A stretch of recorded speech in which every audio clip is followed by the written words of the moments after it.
What's up, everybody? Welcome to the newest episode of Demo Day, the podcast for entrepreneurs and venture capitalists, where we demystify the culture of joining one of the top accelerator, incubator, or VC programs from around the world. I'm your host, Sean Goldfaden, CEO of Coefficient Labs, and on today's episode, we'll be interviewing Justin Welsh, founder of The Official Justin and an SVP of Sales at LA Unicorn PatientPop. Justin coaches SaaS founders and sales leaders to accelerate recurring revenue towards $50 million plus. He is a thought leader in the sales industry and one of the top contributors in the LinkedIn ecosystem. On today's episode, we talk about the importance of being able to go one layer deeper than everyone else to be the best at your job, how to build a sales team even when you're a startup hiring your very first salesperson, the importance of process both in hiring and in evaluating an employee's performance, and why every teammate needs to understand how their work fits into the rest of the company's long-term goals. Also, if you're listening to this podcast on Apple Podcast or Spotify or checking it out on our website, head over to the Apple Podcast and leave us a review. Coefficient Labs will be giving away one $10,000 growth hacking package to a venture capitalist and entrepreneur that leaves a review. Without further ado, let's get into Demo Day.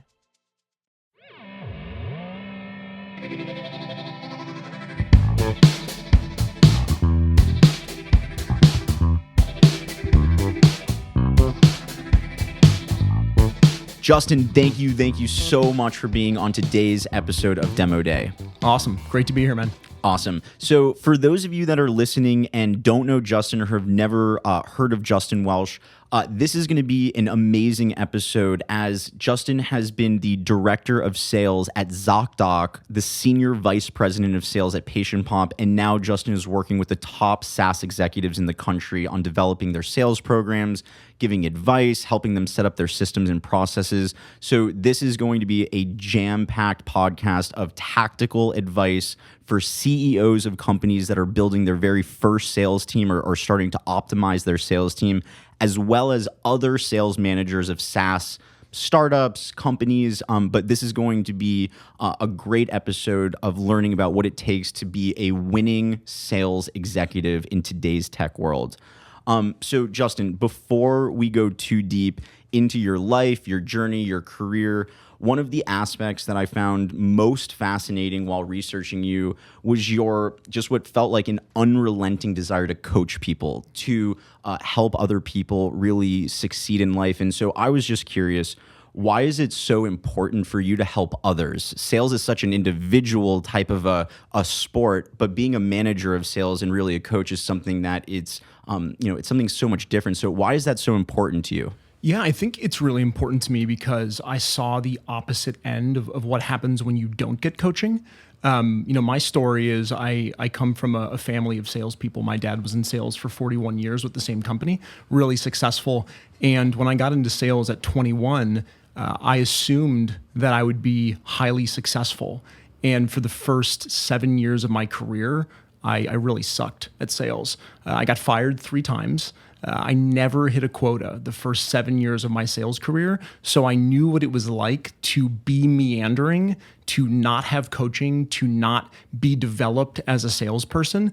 And so when I finally caught on and when I finally sort of found the intersection of all the things that really made me passionate and helped me thrive, I made a commitment to myself that when I started to grow my career, that I wouldn't let that happen to other people. So when I started to lead teams and run units and departments and eventually just run full sales revenue units, I made a commitment that I would make sure that people got coached, that people got helped, that they got the skills developed necessary to be really successful in their role. So there wasn't another me floating around getting his teeth kicked in for 7 consecutive years trying to figure it out on their own. When you find new reps or people that you feel like either are looking for coaching or need to be coached a little bit, do they tend to have the same characteristics over and over and over? Like, what is missing in someone that needs some coaching? Or is there really nothing missing? It's just part of the process? Yeah, I think the consistent trait that I see in people who do really well with strong coaching is a natural curiosity, a curiosity to go what I would call a layer deeper than most people. So when I'm interviewing a candidate or I'm looking to bring somebody onto a sales team, when I answer their question, if I don't give them a very good one, I want to see, do they ask again? Do they go deeper? Do they peel the onion back? Do they go 3 layers, 4 layers deep? Do they have that natural curiosity? When somebody has that, they are likely to do well in a situation where you're giving them coaching because they're going to ask questions, write down feedback, apply what they've learned from you. It's when folks come into a sales organization or a sales role and they believe that they already know how to do the job, even though they may not have proven it, and they're sort of hands off with the coaching, closed-minded with the coaching. And to me, that comes from just maturity. That's just a maturation. Because as I think back to myself at 23, 24, 25, that's how I acted. So I don't know if it's an inherent personality trait. I think it's ultimately just where somebody is in their stage of their life.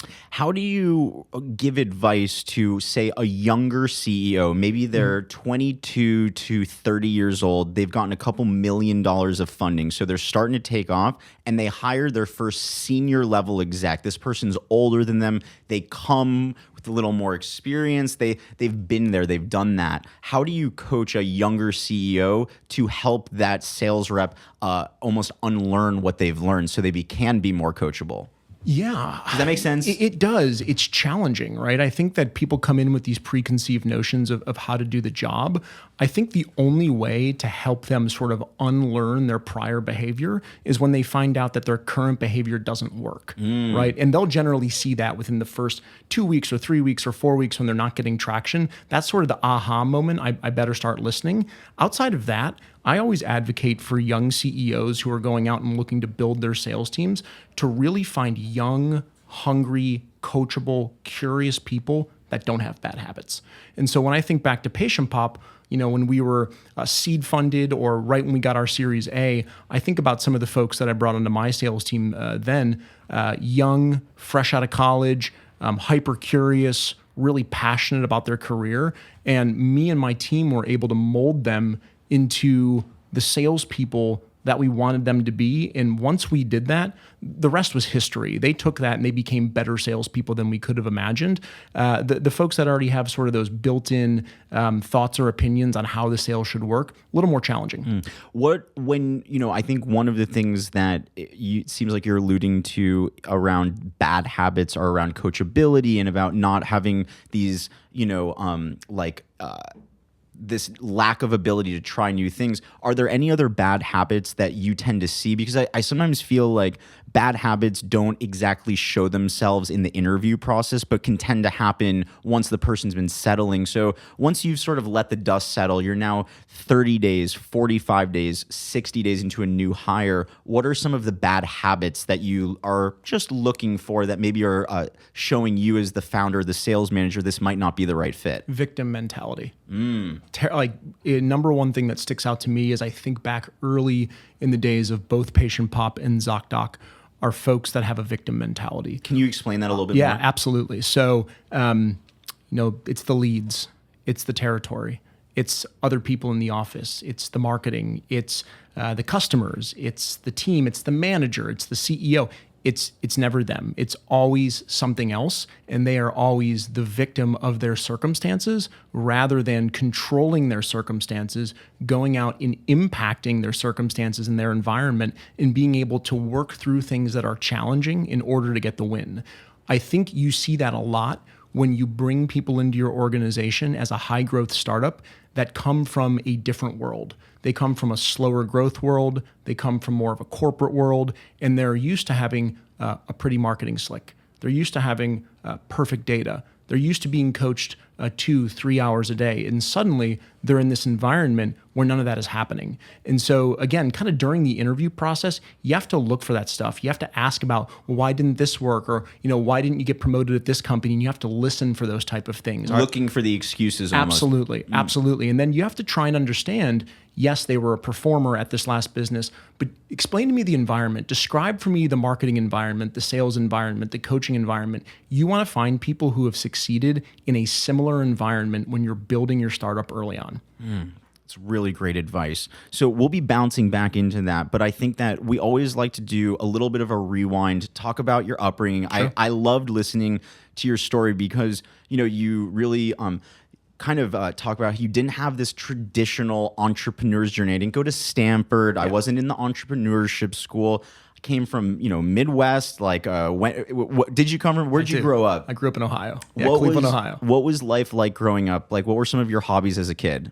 Yeah, growing up in Cleveland was pretty awesome. I enjoyed it. I was a big sports fan. I was your traditional Midwestern dude. Like, went to Cavs, Indians, and Browns games, had dinner with my family, like very simple lifestyle. Grew up in the city in Cleveland Heights, and then at 10, I moved to a farm town, a real small farm town called Novelty, Ohio. And so graduated with 200 people, and there wasn't a whole lot of technology, entrepreneurship. People weren't really going to Stanford or Harvard or any of those type of schools. So I just did what everyone in my school was doing. I went to Ohio State. So the Ohio State. Yeah, the Ohio State University, and had a great experience. And I wasn't super motivated, to be quite honest. Like, I didn't have big aspirations other than to live a similar life to what my parents lived, which is great. They have a nice house and a couple of cars, and we live in a good city, and that was really sort of how I graduated Ohio State. And it continued on into my career, and I got a sales job, and as I mentioned, the next 7 years were really crappy. So I always love telling, part of my story in the sales world, where when I was in third grade, I would buy Pokemon cards from the local card store. I would take the shiny cards out of the deck, and then I would put them into folders and sell the shiny only cards to students in third grade. So Smart. High school started doing the Cutco, but I've always been that kid that was on the hustle, doing this, doing that. Did you have those sorts of side gigs, or was business and sales and all of that just not even a part of your mentality in that time of your life? Not even a part of my mentality. I was more interested in working out, staying in shape, going out, having fun with my friends. I was a really late bloomer to maturity. And that really hindered my career early on, where I just couldn't envision what it meant to work hard.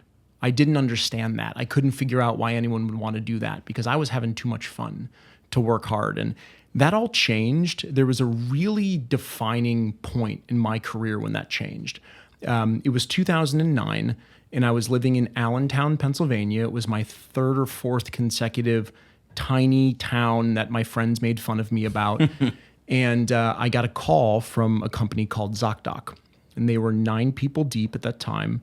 They had 1 salesperson, and they asked me to come in. I had put my resume on Monster, and if I can remember, it was probably a bit fabricated. And I came in, and I interviewed with Cyrus, Oliver, Nick, Netta, and Ryan, the 2 founders, 2 other executives, and the guy who was running sales at that time. And I got the job, and I moved to New York City. And there's this intersection of the energy of the city, the people who worked there, the product, because it was incredible, booking online doctor's appointments. I had never seen that. And just the passion and energy of everyone around me. Like, it was this perfect intersection. It was almost like an overnight switch, like a light switch. Suddenly the next day I was hustling, like for the first time that I had ever hustled in my life. And this comes back to the coaching. I got coached my very first day, and I made a sale on my first day.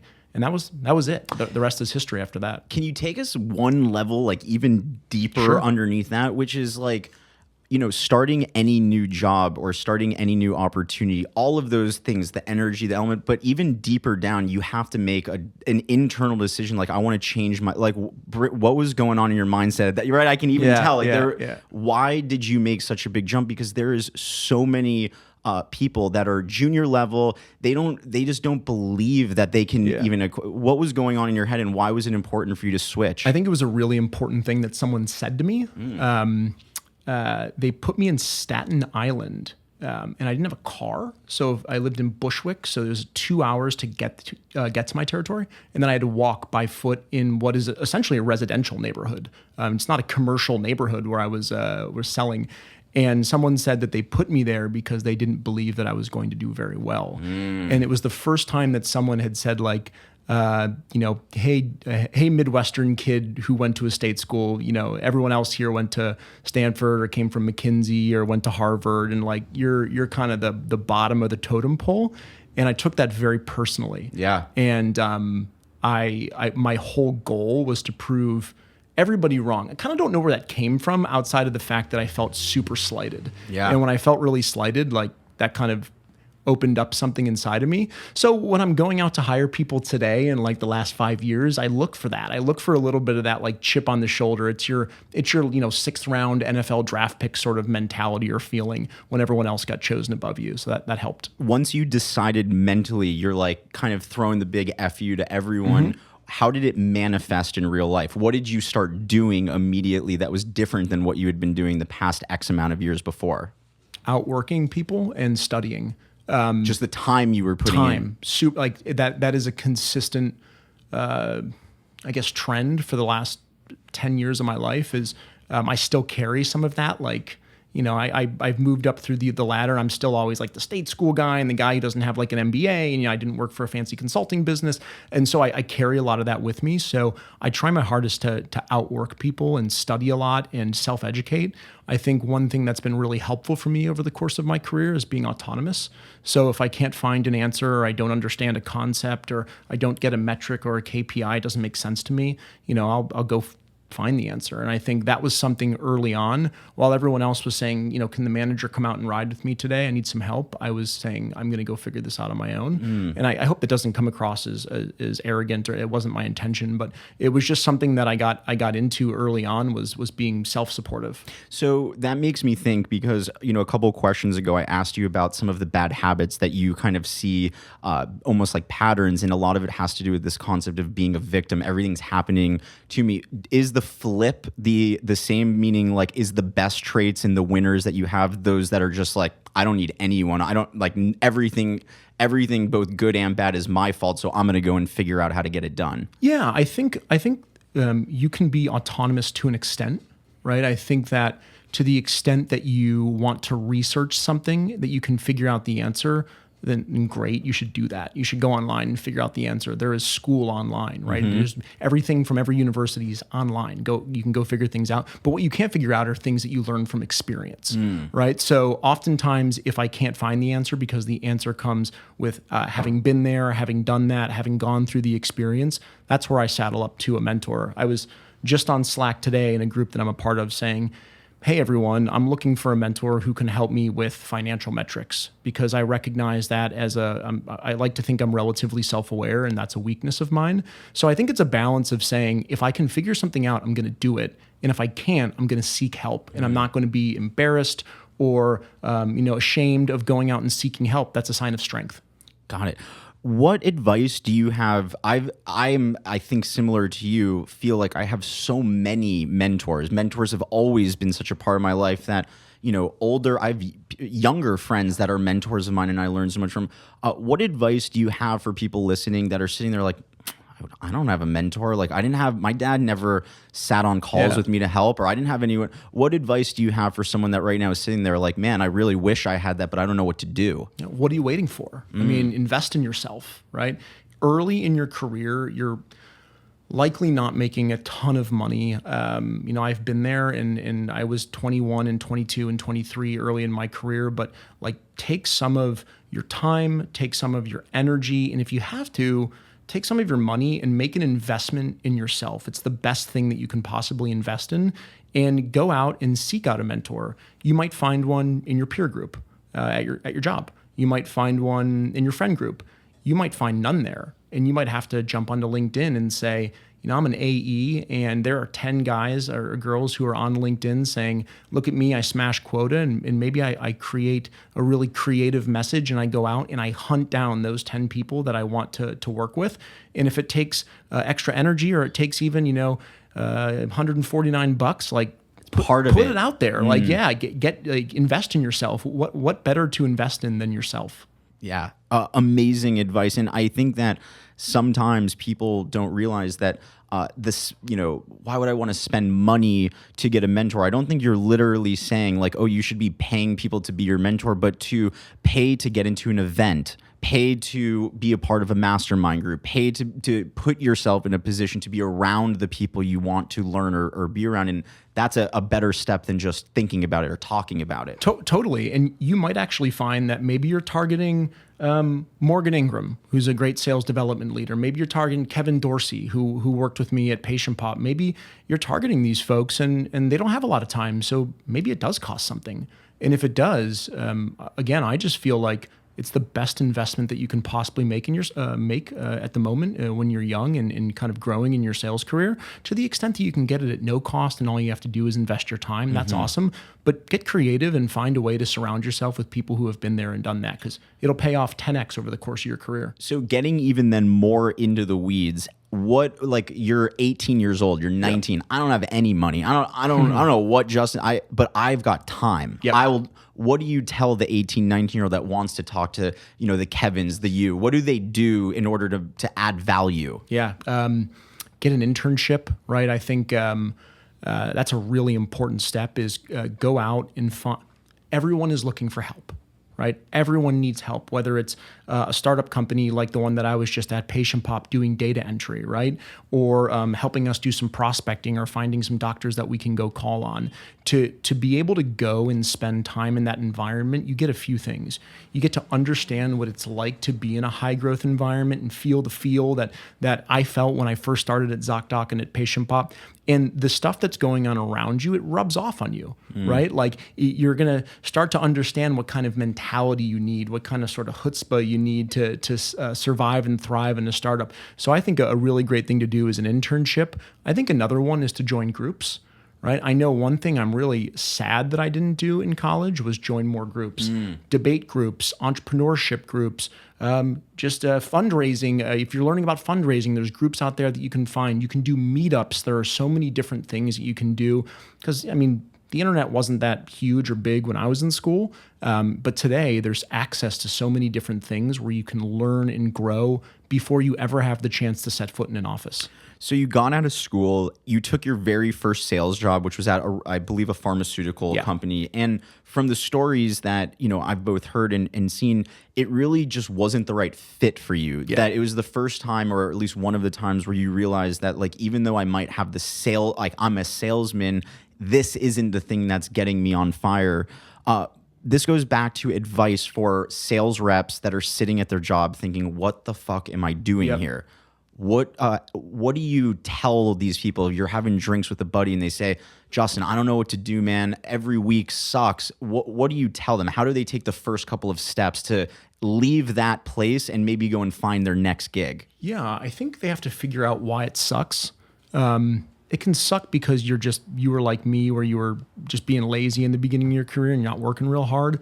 But it can also suck because you don't see the mission, right? You don't get the mission. So I started with a big name pharma company who I won't mention when I was out of school. But, like, the idea that my hustle was putting a few additional pennies in the CEO's pocket, who was already making, multi-millions, wasn't a driving force to make me get out of bed and work real hard. So I would tell them, if it sucks and because you don't believe in the mission, look at how many incredibly interesting companies there are today, right? Even if you don't live in LA or San Fran or New York, look at what's going on with remote culture, right? There are companies like Basecamp, there are companies like Chili Piper that are hiring remote sales people in Colombia and Argentina and every part of the US. Like, go find a company whose mission that you believe in. That's what happened to me with ZocDoc. When I saw that product and the mission to bring access to healthcare for everybody, I was bought in day one, and that changed my career. So to me, it's like, get aligned with the mission, vision, values of a business. And when you find that, work hard. That's amazing, amazing advice. Also, something that I realized is that, a fit is a two-way street, right? So if you're the team member, you're the employee, sure, it might not be the right fit. But for the senior roles, right, we talked about some of the bad habits being around being the victim. How do you coach a founder in, addressing a team member that may not be the right fit? You've just hired them. You don't want to fire them immediately or without giving them the right coaching or management. So, how do you coach a founder to help them talk to their team member that may or may not be the right fit? I think it starts at the beginning, when you first hire the person or even during the interview process. What I've seen early stage founders do is go through the interview process, hire the person, 30 days later, they're not a fit. They walk into the office one day and they get fired. Yes. They're puzzled, they're confused, they didn't see it coming. What happens next? You log into your Glassdoor account, and what's there? Big, angry rant, 1-star, turning away other candidates and not doing you many favors. So I think it all begins with expectation setting during the interview process. Hey, Dan, we're hiring for this senior role. I want you to know this is a high growth startup. This is what success looks like. This is what failure looks like. This is the time that you have to show success in this role. And here's what you need to do across that time period. As long as you can get buy-in and agreement on what the expectations of the role are, down to the most granular thing. You need to make this many calls, this many sales, bring in this much revenue, so that in this example, if Dan looks up at week 3, he should be able to say, I'm not hitting my targets. I know that if I don't by next week, I should walk in and I'm prepared to get fired. This was one of my favorite parts of many of your interviews, where you talk about how to set the right expectations, that you're not just getting a role description, but you're getting the role expectations. And it's not just the expectations from a high level. It's like you're saying, the amount of calls, the amount of deals, where you should be in 4 to 6 weeks, where you should be in 2 to 4 years, helping to paint the full picture. My question is, what if you don't have those baselines? What if you don't have those quotas? You're hiring your very first person, and team like Coefficient Labs, perfect example. We're about to hire our first sales executive. We don't have the quotas and we don't have all of the numbers built in. So what do you recommend for a team that maybe hasn't gone through that process before? Yeah, be a hypothesis-driven sales leader, right? So I recommend going out and hiring 2 people instead of hiring 1. Eliminate all false positives, eliminate all false negatives, get 2 people in a room, and then make a hypothesis, right? I believe that a salesperson can, for lack of better metrics, schedule X amount of demos, perform Y amount of demos, win 25%, and bring in $15K in revenue a week. Whatever those metrics are, right? Yep. You should make those assumptions based on founder selling, based on similar companies in the industry, in your vertical, in your velocity, whether they're SMB, mid-market, or enterprise. There's so much data out there that you can use to make a guess, to make a hypothesis, and then you should run those 2 salespeople through that hypothesis. Now, if you see that one is meeting it and one is not, well, then you know that 50% of the people you hired are gonna go out the door, unfortunately. You feel strongly about the 2 versus 1. Totally. Interesting. Yeah, I've when I think about PatientPop, we hired 2 salespeople to begin, and one was sort of the stigma of a salesperson, like big, strong, like loud, boisterous, and charming. And it was like, hey, this guy's going to be awesome. And another guy was different, smaller, a little less confident, a little more quiet, a little more shy. Well, that guy was Max Kim Brown, and he ran my entire field sales program for the next 5 years and ended up being an incredible sales leader. So it would have really been a bad thing for the business had we gone with our gut instinct in the beginning. Instead, we tried to eliminate that false positive or false negative, and it ended up being a huge win. So I highly advocate for that. And you talk a lot about that in why you don't really love resumes that much, or not that you don't love resumes, but that they're not your, religious text that you're looking at. Talk to us a little bit about why. Why are resumes not necessarily overrated, but not the top thing that you're looking for when reviewing a sales rep? Yeah, I look at resumes, right? I would be lying if I said I didn't, but resumes are stories, right? Like they're everyone's start, middle, end sales story. And I've never actually interviewed someone who's in the bottom 50% of their sales performance team, like never. So there's obviously no poor salespeople on the planet. Everyone is rookie of the year. So that's what I've interviewed. But really, resumes are stories, and they lead you to bias. And typical bias that I see is education bias. Good school, must be a great salesperson. Logo bias. This person worked at Amazon for 8 months. This person worked at Slack for 10 months. Whatever the logo is that's hot at that moment or resonates with you as a person. And Amazon and Slack make hiring mistakes, right? So just because that logo is on the resume, you walk in thinking, I'm excited to interview this person. This is the ex-Amazon, the ex-Slack, the ex-Google, whatever. And you will push their faults and you will push your gut instinct away because you're leaning towards that bias.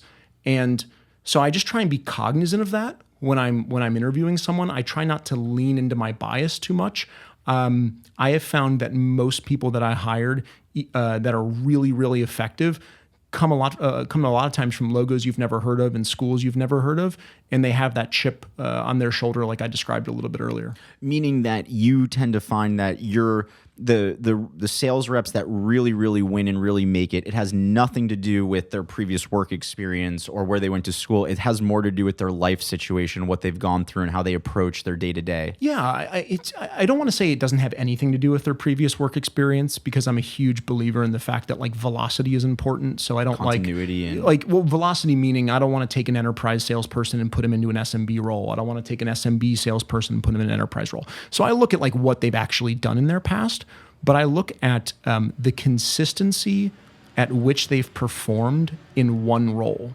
If you're good at Amazon, if you're good at Slack, if you're good at Google, if you're good at Netflix, there are huge opportunities to move up. Why were you there 8 months? Why were you there only 11 months? Why weren't you there 5 years? Why don't I see multiple roles and growth on your resume? If you're an SDR and you're coming here to interview for an account executive role, why aren't you an account executive at your current role? Right? Shouldn't that be the next step for you? But oftentimes managers will be like, but it's Netflix, it's Google, it's Amazon, it's hard. And they'll end up with someone who's not a top performer. And meanwhile, I'll be interviewing someone from Johnson and Wales University who's never sold in their entire life, who's hyper curious, super motivated, extremely passionate, and come in and will run circles around that person. How do you coach I think that the logo bias is not only something, I would be lying if I said that anytime you're like, holy crap, this person's working at Headspace. Oh my gosh, these guys are coming from Spotify. Yeah. So the bias, I feel that, and it's so real. I also think that for a lot of venture-backed SaaS companies, it's even bigger pressure because the board and the VCs are saying like, guys, we're giving you this money. Why aren't you spending it? How do you help a CEO navigate the interview process and get that bias away from him? Is it in the preparation? Is it the feel? Like how do great founders prepare for these sorts of interviews? With a rigid process. It's I try and stay away from the feel, right? When I work with founders today, I ask them, tell me about your interview process. Is the interview process you walk out of a room, you look at the other person who interviewed and you go, yeah, no, sort of. Yes, great, let's make a hire. That is a typical early stage interview process. Yeah. To me, it's establishing, again, your assumptions, your hypotheses. What do we think the candidate, what kind of soft skills should they have? What kind of hard skills should they have? What kind of questions align with those skills? How are we going to score them? What does a very strong answer look like? A 5? What does a really weak answer look like? A 1? What do they all look like in between? Great. Here are your questions. Here are your questions. We're going to go in. We're going to run every candidate through the exact same process. We're going to come out. We're going to use a numerical scoring system. As we hire more people and we find out what actually matters based on the previous interviews, we're going to start optimizing and iterating our scorecard. It's a process like everything else. It's a process like fundraising, like selling, like sales development, like marketing, like customer success. Interviewing and hiring is no different. Meaning that the biggest mistake any early stage can make is not having a process. That's right. Not having a process and going on feel, going on gut. And that's when you hire the charming salesperson who can't sell. When you think about the qualities or the traits that make up the top performing sales team members, really, PatientPop, you guys grew in year 1 from 4 million, then in 13 million for year 2, 40 plus in year 3. And PatientPop is a large business. What advice do you have for founders that have never hired a sales lead before? What should their first steps be to ensure that they're setting themselves and the candidates up for success? Yeah, sales lead like their first VP or their first salespeople? Let's start with the first VP. Yeah, I would say that when you're early on, you are unlikely to get someone who brings the wealth of experience that you might get where PatientPop is today, right? As they're just south of 60 million in recurring revenue. Wow. And they can go out and have their pick of the litter. When you're seed round, you might not have that. So the first thing that I would do is I would check your network, right? And the person that I'm looking for is that really talented, really motivated director of sales who is at a business where they don't have room to move up. As you start to move up in your career, like there's 30 SDRs, you can get that AE role. Yeah, cool. There's like 10 managers, you can get that manager role. Suddenly there's like less directors, and there's usually just one VP. So if the VP doesn't go anywhere, there's not a whole lot of movement up. Go find that director of sales who's talented, motivated, in your network, and doesn't have the ability to move up at their business. Go find that. That was me. That was where I was when PatientPop found me. I couldn't move up, and so when they offered me the VP role, I was like, yeah, absolutely, let's do this. So go find that person. That would be my first instinct to go hire. Yeah, great advice. This is a question I had. You talked about in one of your other podcasts around how there are great interviewers and then there are great salesmen. What makes a great interviewer versus a great salesman? Wow, that's a great question. I would say that the thing that makes someone a really good interviewer is preparation. I think someone comes well prepared to tell their story, and it's a finite block of time. So anyone can prepare for 60 minutes, right? Like even the laziest or least motivated or whatever person can like go out and be like, all right, I'm just going to put some work into this because I got 60 minutes to shine. So they're short-term storytellers, right? Whereas if you want to be an excellent salesperson, sales is not an art, it is a set of skills, right? It's like kicking a field goal, throwing a football, shooting a basketball. You have to practice every single day, right, all the time to be really great at sales. So an interviewer can be charming. It can be an art. It can be persuasive. Sales, very different. Sales is a set of skills. Sales is practice every day. Sales is long-term. No one wakes up and is a great salesperson. No one's a great salesperson because they're a people person. They're a great salesperson the same reason that Michael Jordan was a great basketball player, because he practiced every day. How much does modern sales success depend on tools versus the old school relationship communication, right? Like there's the tried and true building rapport and being a good versus some of the newer salespeople that are all about the tools and outreach and Slack. How do you think about, because you grew up in an environment where tools weren't accessible, you had to do things the old fashioned way. How do tools play a role in your successful team members? My friends at Outreach and SalesLoft and Salesforce and Slack probably will not like this answer, but tools will never make you a good salesperson, right? Like the idea that if we just buy X software and plug it in, sales development is going to go crazy, like is just not going to happen. Like I can tell you that from experience. Tools make really good salespeople better. They make really great salespeople excellent. But all the fundamentals are what makes people good at sales, right? And I think it makes you more efficient. I think it makes you faster. I think it can improve things like time to close, stick rate on your demos, the amount of activities and prospecting you can do. It can improve all of those things. But if you can't have a conversation, if you can't uncover value, if you can't handle objections, if you don't understand how to map your pitch to someone's pain points, tool's not going to figure that out for you. So invest first in onboarding, training, and enablement, and layer on tools to help improve, pull levers 1% and 2% at a time. That's awesome. Now, what is your process? So let's pretend. I remember on one of your talks you had said, listen, if you make a bad hire, don't beat yourself up about it. Just make the decision, move on, and keep going. And so when you have or feel like you've made a bad hire, what is your process? What's the process a manager should take when they know I've made a bad hire and I need to change things? Mm-hmm. I think it's always really important that You determine that you've made a bad hire based on data and not based on politics or personal feel, right? It's not fair. You got to give everyone a chance to be good at the job. So you got to make sure you've given them the appropriate coaching. You have to make sure you've been given them the appropriate leads and the same things that all the other people have. If you can establish that you've done that, you have to do two things. You have to document it. You have to document everything, right? You have to say, hey, this performance is not good because of X, Y, and Z. You have to make sure that's clear to the rep. The rep has to repeat back to you, yes, this performance isn't good because I'm not doing X, I'm not doing Y, I'm not doing Z. So there has to be that open lines of open dialogue of communication, exactly.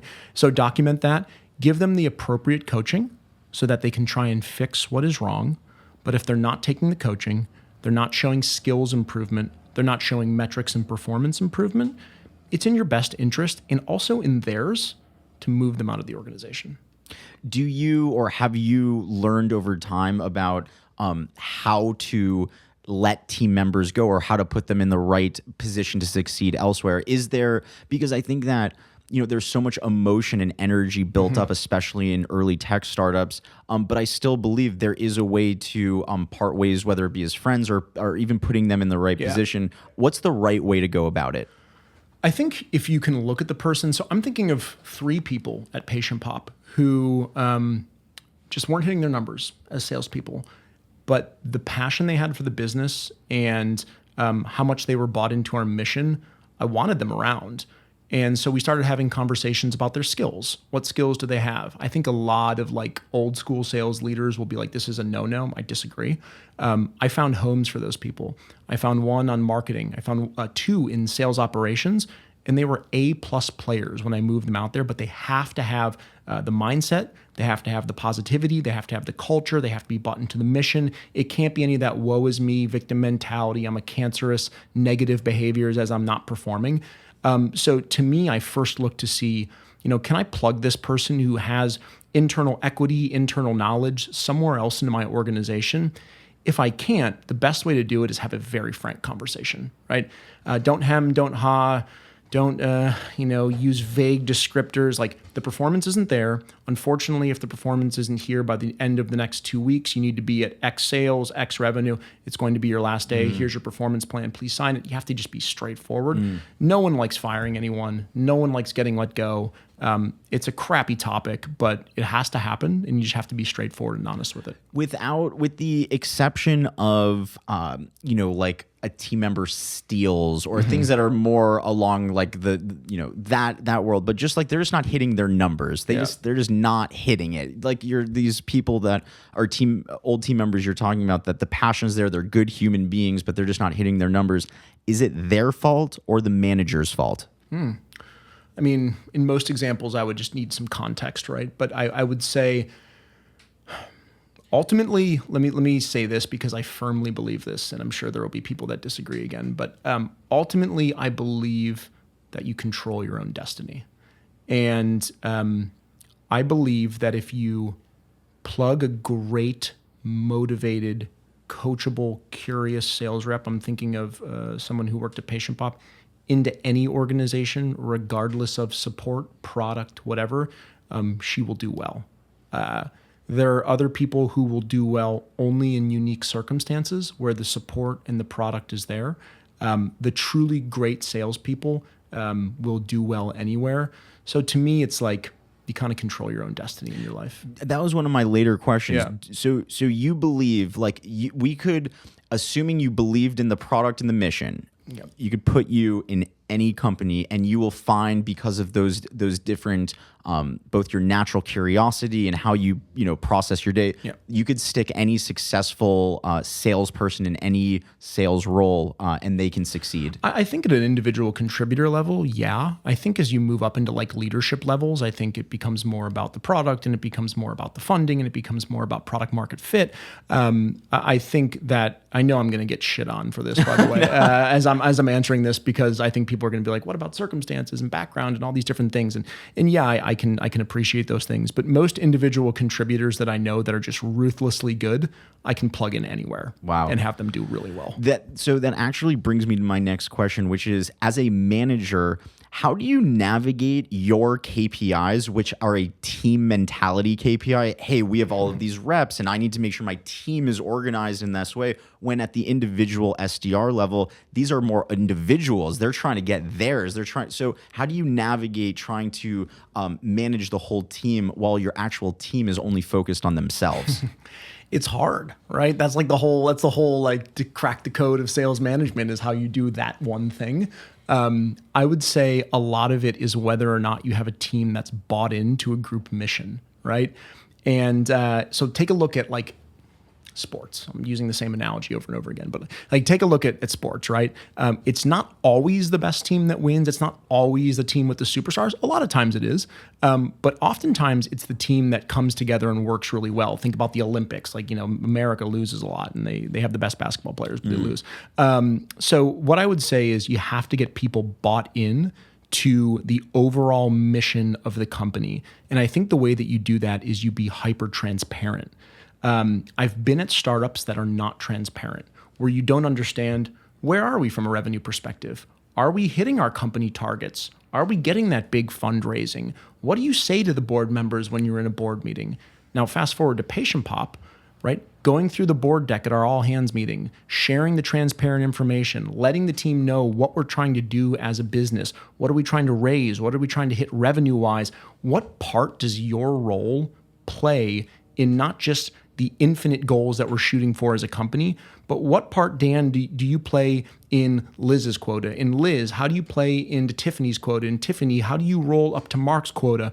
By kind of stitching everyone together and letting them know how they support somebody else in the organization and how holistically all of those people support the organization as a whole, I think gives them a lot of accountability. And I think that's how you build sort of a team environment. You talked about it's also in the opposite approach. It can, not that it's meant to act as like a fear-based approach, but when someone understands that, like, by hitting your numbers, you're actually helping the entire team. You're helping the team get their bonuses. You're helping when marketing is helping you. So to tie in the hiring process, as you're giving them their job description and their expectations, to help them understand how their role is actually impacting the rest of the team. To your point, it really stitches that culture together. It does, but sales is so multi-layered. Right? Part of it is, okay, you get your team in a room and you tell everyone how they all impact one another, and then you tell the team how they impact the company. Like, that's great, and that's a good fundamental thing to do. But just because you do that doesn't mean that they're going to leave the room and know how to do their job effectively, right? So it's like, yes, get the communication, get the expectations, get everybody on the same page, but like, can they actually do the job? Like, yeah, it's cool to listen to a motivating song every once in a while, but like that doesn't make me a better cold caller.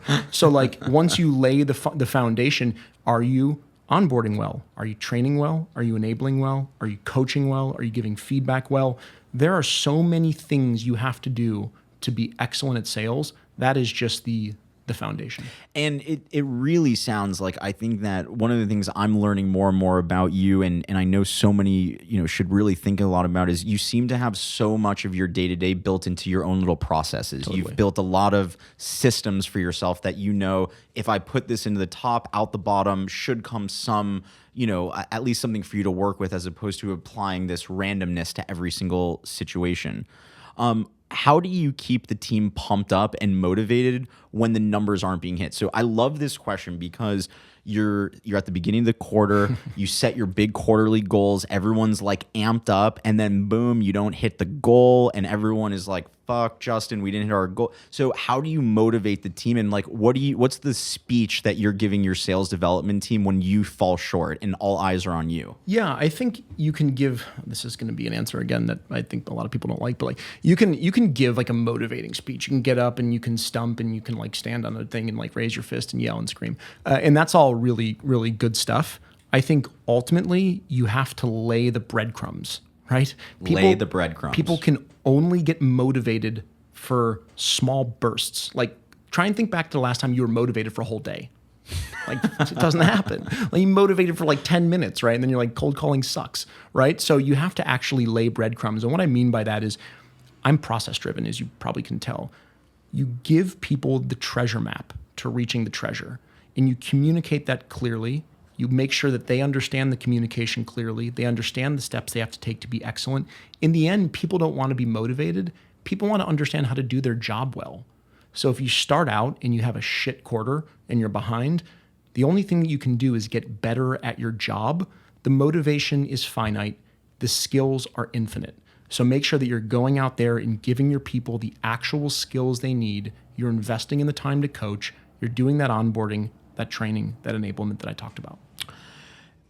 Amazing advice. I'm going to listen to that over and over, Justin. That was fantastic, man. When you have a top performer, like I feel like for some of the more junior sales development reps or just junior members, just in general, there's so much room to grow that the speed at which they're growing is so fast, and you're coaching them and everything's moving quickly. But then you have your top performers, and these guys are like itching and clawing to just get an extra 1%. So, how do you keep top performers motivated month over month when it's harder for them to, they're not increasing their quotas by 100% month over month? What do you do for more of your top performers?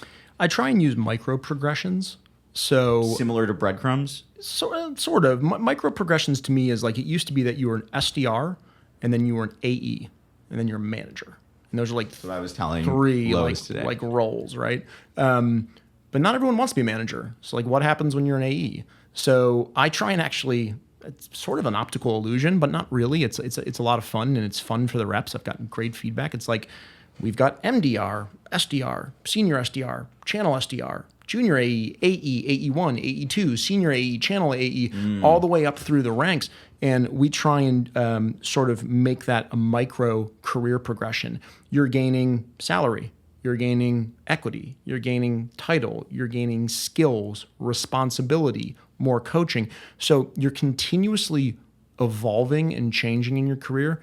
There will always be a ceiling, right? There will always be a ceiling for an individual contributor that says, I don't want to go into management, I just want to sell. Eventually, you're going to reach that ceiling, and the only way to break through that ceiling is to go to another company where the responsibility is bigger, the pay is bigger, the learnings are bigger. But I try and keep people around and happy as long as I can by letting them move up the ladder in a pretty incremental way. That's great. I always talk to the team about the concept of the rungs of the ladder. And it sounds like you are just adding a couple extra rungs in there and not making it such a big leap for the team.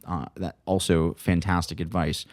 Justin, what is most important to you right now in your life? I know you have since transitioned and you're starting this new chapter. So what's most important to you right now? It's really cool. I'm taking a year off and I'm going to do some traveling. That's really important to me. I love to travel, not because like it's interesting. It's more because I like to learn really unique things. Like I want to learn a new language. To me, that opens up a world of possibilities in what I can do with my career. I want to take a lot of things that I suck at and get really good at them. I want to identify mentors. I want to take courses. Like, I don't know. I think of life as like, you're kind of building yourself all the time, like out of building blocks. And I've had a lot of fun being a sales leader and growing companies, but I want to grow myself. I want to grow who I am as a person. I want to experience new things. I want to spend a lot of time with my wife. So those are the things that are really important to me right now. But I also love technology and I love sales.